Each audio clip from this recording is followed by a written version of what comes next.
Hello everyone, I'm Maddox Brown with New England MMA News, and I'm here with the Cage Titans lightweight champion Joe Skeletor Giannetti. How you doing? I'm doing good, man. How you doing?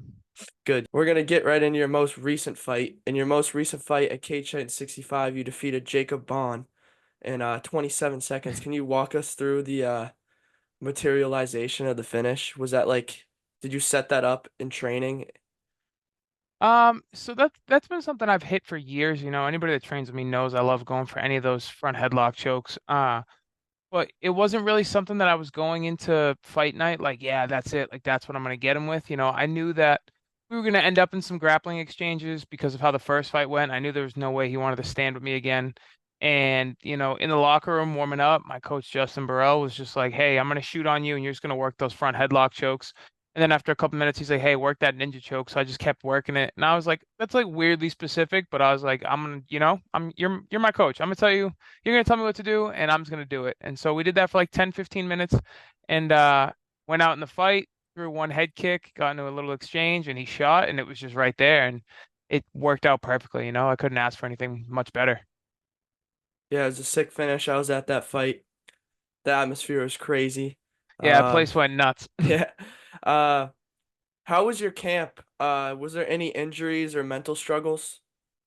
No, no injuries. It was probably the first camp in a long time that I haven't gotten any like bumps or bruises. Every fighter kind of gets something throughout camp. I don't like to really call everything an injury, but even that, this was the first camp with no bumps, no bruises, no cuts. So that was always nice. And then it's the usual mental struggles, like people don't realize like we got life outside of this, so it's like I got bills I got to pay, I got work I got to do. So like that stuff honestly usually stresses me out the most. And then it's like adding the fight game on top of it, it's like that's when it becomes a little much. But yeah, nothing crazy, same old. And I was healthy and my weight was good and I got on weight and honestly one of the better camps I've had. Did you prepare different for Bone than the last time you guys fought?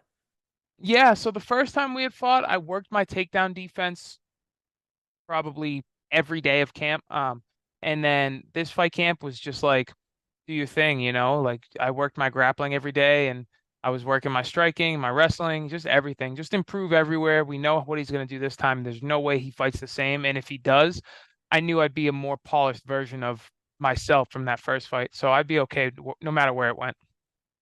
All right, now we're gonna get into your next fight. You're fighting Peter Barrett at Cage Titan 66 on July 20th for the lightweight title. What are your thoughts on this fight, and how do you see it playing out for you? I think it's about time this fight got made. I've been trying to get this fight made since I was 20 years old. It's no time like the present, so we're gonna get in there and get after it. And I'm gonna walk through them. It's just one of those things where it's like I've fought better guys, I've fought more experienced guys, I've trained with better guys. Everything's in my favor in this fight, and I don't know how much it does for me as far as going to the next level, but it's something that this fight had to get done before I left the local circuit. What motivates you the most going into this fight with him? Just quieting the hall, at least half of it. I think the hall is going to be split pretty 50-50 between my people and his. And I think it's going to get real quiet on one half after I walk through him, everybody knows we don't like each other. I can't stand him as a fighter or a person. Um, but it's one of those things where it's like I've got a job to do. Emotions don't play in. It's just get in there, get the job done, and fight to the best of my ability. And I fight to the best of my ability, and he doesn't last out of the first round. Um, so that's what I'm gonna go do. I'm gonna go in there, get the job done, and remind everybody why I'm the best. What do you think about his resume in his most recent fights? I think it's pretty terrible. He hasn't really fought anybody over 500. He's fought guys on a day's notice, and there's things you can't control in this game, like getting a short notice replacement. I've had that, but to kind of beat these guys that are under 500 and then go, that shows why I'm in the UFC. It's like you're either delusional or you're lying to your fans. Um, so I'm not really impressed. He hasn't done anything impressive. He hasn't done anything to anybody impressive. Um, so, like I said, I fought all better guys recently and throughout my career. So I'm just excited to go in there and show it off. What do you anticipate the biggest challenge for you in this fight? Biggest challenge in this fight? I don't know. I think it's just like every other fight. I don't think he really brings anything to the table where it's like, anything's too deadly. He has his dangers, but I just think it's I think it's a Muay Thai fighter fighting an MMA fighter, you know? I can do it anywhere and he could do it in one spot. What weaknesses do you see in him, and how do you plan to exploit them? Um, he's not strong. He's pretty small and he doesn't use his range well. You know, being a Muay Thai fighter, he likes fighting on the inside. But everything he throws from the outside is just power, you know, there's no finesse to it. And he can't wrestle, he can't grapple. So I just plan on being better everywhere, you know, outpointing him on the feet, doing damage and making him miss and making him pay. Where are you going to be training? I know you train at AK, but like what other gyms are you going to go to for this camp? So I'll be at BTT Taunton. I'll also be stopping in at New England Cartel for this camp as well on the weekends. Not going to AKA this camp. You know, money's been kind of tight. It's expensive getting out there. I haven't been there the last few camps, but I'm looking to get back out there maybe for the next fight after this one. But yeah, I'll be home for this one and selling tickets and getting after it. Who do you think, like, what do you think the UFC wants if they don't give you a call after this fight? I don't know. You know, maybe if I beat Pete and they don't pick me up after this fight, it's one of those things where it's like, because you know I'm not old, but I'm also not 22 anymore. It's one of those things where it's like, okay, well, let's put him against, and this is worst case scenario for me. Let's put him against world class competition outside of the UFC, and then if he beats those guys, we'll pick him up and kind of get like that Israel Adesanya treatment, where like he jumped into the UFC and just was immediately on a title run. And I told people that when I was 22, I was like, when I get back in the UFC, it's not going to be for another one or two or three fights. Like when I get back, like I'm aiming for the belt. So. You know, maybe that's what they're thinking. Maybe they look at my name and they're like, I don't know if he can make a run at the belt, so we don't want him. So, you know, beat Pete and then aim at some world-class competition and beat them and then just work on that title. What do you make of Barrett's trash talk at the press conference the other day? It was pretty weird. It was kind of weak, you know. I feel like he's still stuck in like 2016 when we first started beefing. Um, but it was just a lot of deflection, you know. It's one of those things where it's like, and I've said this to everybody, like you could talk about my past because there's nothing you can say in the future. Um, you can't say anything about my present. You can't say anything about the future of our fight. You know, he knows I'm going to beat him. He knows I'm better everywhere. So it's one of those things where it's like he's got to bring up all my errors and all my mistakes. But like I always say, I'm the first one that brings those to light. So I've accepted them. I've moved on. I'm the best. I'm the number one pound for pound fighter in New England for a reason. You know, and I'm going to show that, and he's going to keep talking the talk, and I'm going to be the only one walking the walk come fight night. Um, all right, we're gonna get into fun questions now. What is your go-to meal to celebrate a win? Go-to meal, Five Guys, bacon cheeseburger, vanilla milkshake with whipped cream, and French fries. What's your favorite memory from your MMA career so far? Oh my, there's been so many. I would say my favorite memory would probably be winning the Cage Titans amateur lightweight belt. When I first started fighting as an amateur, so many people didn't think I should even be fighting yet. And then when I grappled with Mike Polvier at a media day back when we used to have those, and I told him, I asked him actually, I was like, how does it feel you get to roll with your future lightweight champ? And he kind of just laughed it off, like, yeah, all right, kid. And when I won the amateur title, I reminded him, I was like, I told you I was going to win this belt. And then to be the first amateur champ to go on and win it as a pro and be the first champ. So yeah, collecting the belts at Cage Titans has probably been the favorite part of my journey so far. Can you explain to the audience what like the experience at Tough, like the Tough House was? Yeah, man, it was awesome, you know. And if you watch the seasons of Tough, you see different people have different reactions to it. But me personally, like I've always said from day one when I got home, is it was a fighter's dream, you know. You show up, they go grocery shopping for you. There's a laundry machine in the house. All you got to do is make your food, train, rest, and repeat. And like I said before, with all the things that people struggle with outside of their sport, whether it's fighting or whatever, not having those responsibilities or stresses is really nice. I just focus on fighting. I focus on being the best fighter I can be, winning my fights, making it through training. If you're an up and coming fighter and you have an opportunity to be on Tough, do it. You know, if you really want it that bad, then that's the best place to be. If you could fight anywhere in the world, where would it be and why? If I could fight anywhere in the world, I'd want to fight at TD Garden right here in Boston. You know, I grew up as a kid going to Fenway and watching the Sox, and then going to the Garden and watching the Celtics and the Bruins. It's just been a dream since I was a kid. When I was real young, I always thought I'd be a baseball player. So I was like, I'm going to play in Fenway one day. And, you know, obviously that didn't happen. So now I'm like, I do have an opportunity to fight in TD Garden one day. So that's been my goal ever since going pro as a fighter. What do you think is the best video game of all time? Best video game of all time. That's a good question. Don't mind the cat. Get out of here. Best video game of all time, The Legend of Zelda. No matter which one it is, I'm buying it every single time. What is your favorite video game right now?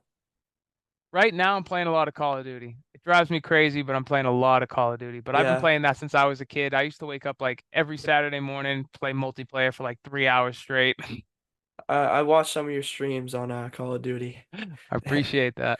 Um, if you could have any celebrity in your corner, who would it be and why?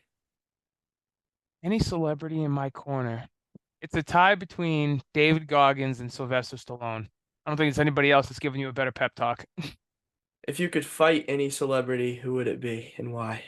I could fight any celebrity. I'm sure there's someone I can think of off the top of my head, but now I can't.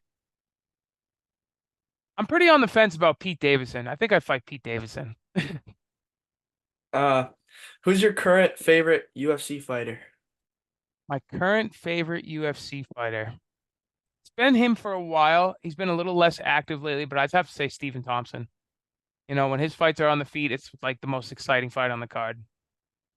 Who's your favorite UFC fighter of all time? All-time favorite UFC fighter, Anderson Silva, for sure. He was the first guy I ever watched fight and kind of got me into the sport. What is your top five movies of all time? Top five movies. Die Hard, Goonies, in no particular order, because these can change by my mood. Die Hard, Goonies, hmm, The Replacements, Keanu Reeves. Trying to think what else. I've watched so many movies. I'm such a movie buff. It's so hard to get down to five. John Wick's pretty good. Rush Hour. Any of them. Which fight of your career was your favorite? My favorite fight of my career is probably my second fight on Tough against Alon Zuniga. I think it was one of those fights where a lot of people still kind of slept on me because the first one was so quick. They're like, "Oh, it could have been a fluke," and then I kind of got to show out on that one. What was it like being coached on Tough? Like, what was the experience like being coached? It was really cool, you know. Team DC kind of clicked right from the get-go, and we all got along really well and built, lifelong relationships. You know, I'm friends with DC and Kane and all them, but growing up and seeing them as these legends, and then standing in front of me, coaching me, it was really, really cool. And obviously, they have un just unmeasurable amounts of knowledge. So yeah, it was awesome seeing two legends like that, like coaching me. What is your top five TV show series of all time? Top five TV shows. All right, this one I can do in order because number one is Psych. I don't know if you've seen Psych. That's a good one. Burn Notice, Avatar: The Last Airbender, Dragon Ball Z, Naruto. Who are your top five fighters of all time? Oh, top five of all time. No order. Anderson Silva, Beeb, DC, John Jones. I know the fifth one in there. Hmm. Mighty Mouse. Who's your favorite New England amateur fighter right now? Favorite New England amateur fighter right now. I don't know. There's so many good ones.